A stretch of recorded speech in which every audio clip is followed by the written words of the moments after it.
We found out about Extra Life literally like the week before it was going to happen. And for those of you who don't know what it is, it's kind of like a walkathon.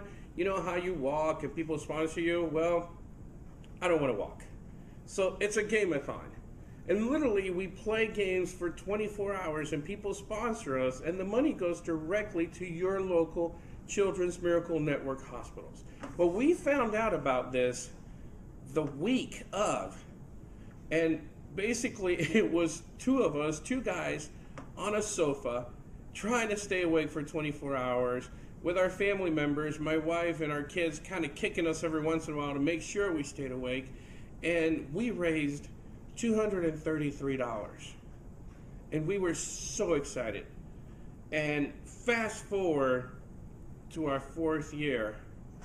And last year, we had over 4,000 square feet of gaming area, 10 tables for board games and card games, 20 to 25 gaming systems, old school, new school, a little bit of everything. And we raised $4,561. And it all started with just 2 guys trying to stay awake.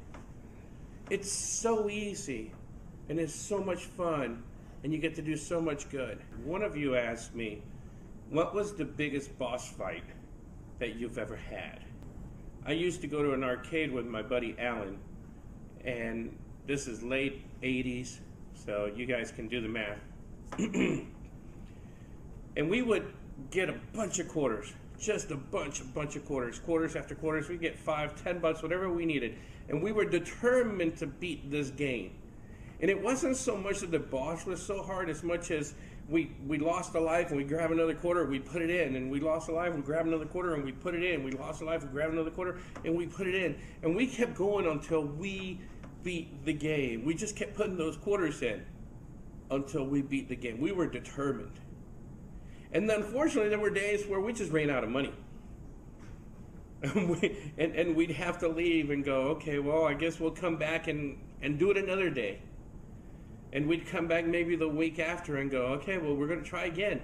And we get our quarters, we line them up. I know some of you remember, you lined up all the quarters on the top of the arcade, so everybody knew that who was next, and we do it again. And we put in the quarter. And we lose, and we put in another quarter, and we lose, we put in another quarter, and then we win. We put in another quarter, and we win. And you go back and forth, and you win, you get excited, and you lose, you get frustrated. You win, you get excited, you lose, you get frustrated. But the bottom line is that we were determined to beat the game. And it dawned on me how many of these kids are doing the same thing that I was doing back in the 80s in real life.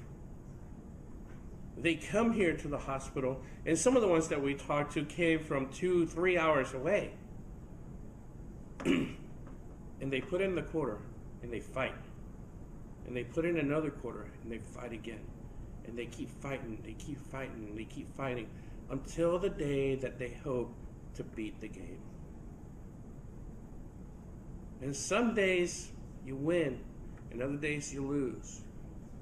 But they never stop fighting. These kids fight, and they fight hard. And then they got to go home, and then they got to come back and do it all over again. That's a long boss fight. That is a real life boss fight. And these kids are just amazing.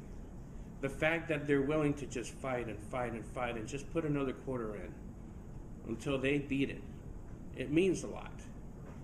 And to me, that's one of the encouraging things about what we do. Being able to just help them out a little bit. You know what? And a lot of times people think, well, my donation is really not going to help that much. It's just, I only got $5. $5. That's 20 quarters right there. Put them in one at a time and help them fight. This year we're shooting for $7,644. And as weird as that number sounds, is the reason we picked it is because if we hit that number, $7,644, Gamers on the Edge would have raised $15,000 by 2015. That's our goal. That would be so awesome. That would be so encouraging. And again, it's time to just do some good and have some fun doing it. So 15K by 2015. This is Angel, aka Profe Loco, gaming with a cause.